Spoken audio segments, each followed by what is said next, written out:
ಮಗ ಸ್ವಲ್ಪ ಡ್ರಾಪ್ ಕೊಡೋಣ. ಮಗ ವಯಸ್ಸಾದನು ನನ್ ಕರ್ಕೋಗಪ್ಪ. ಅಯ್ಯೋ ಅವ್ರಿಬ್ಬರನ್ನು ಕರ್ಕೊಂಡು ಹೋಗ್ಬಿಡ, ನನ್ ಕರ್ಕೊಂಡು ಹೋಗಪ್ಪ. ಸರಿ, ನಿಮ್ 3 ಜನಕ್ಕೂ ಒಂದ್ ಪ್ರಶ್ನೆ ಕೇಳ್ತೀನಿ, ಸರಿಯಾಗಿ ಉತ್ತರ ಕೊಟ್ರೆ ಅವ್ರು ಕರ್ಕೊಂಡು ಹೋಗ್ತೀನಿ. RCB ಇಷ್ಟನೋ CSK ಇಷ್ಟನೋ? ಹಂಗಂದ್ರೆ ಏನಪ್ಪ? ತಮಿಳ್ನಾಡು ಇಷ್ಟನೋ ಕರ್ನಾಟಕ ಇಷ್ಟನೋ? ತಮಿಳ್ನಾಡು ಇಷ್ಟ. ನಿನ್ಗೆ ಯಾವ್ದು ಇಷ್ಟ? ನಂಗೆ ಎರಡು ಇಷ್ಟ ಇಲ್ಲ, ಚೆನ್ನೈ ಇಷ್ಟ.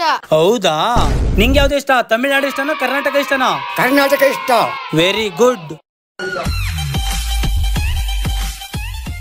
ಅಣ್ಣ ಅವರು ತಮಿಳ್ನಾಡು ಅಂದ್ರು ಅದಕ್ಕೆ ಕರ್ಕೊಯ್ತಿಲ್ಲ. ಸರಿ, ನಾನ್ ಚೆನ್ನೈ ಅಂದೆ, ನನ್ನ ಕಣ ಕರ್ಕೊಯ್ತಿಲ್ಲ. ಕರ್ನಾಟಕ ಅಂದ ತಕ್ಷಣ ಕರ್ಕೊಯ್ತಿದ್ದೀರಲ್ಲ. ಅಯ್ಯೋ ಕಪಿ ಮುದೇವಿ, ತಮಿಳ್ನಾಡು ಅಂದ್ರು ಒಂದೇ, ಚೆನ್ನೈ ಅಂದ್ರು ಒಂದೇ, ಅದಕ್ಕೆ ಕರ್ನಾಟಕ ಅಂದಿದ್ಕೆ ಕರ್ಕೊಂಡು ಹೋಗ್ತಾ ಇದೀನಿ, ಸರಿನಾ?哎呦我的妈！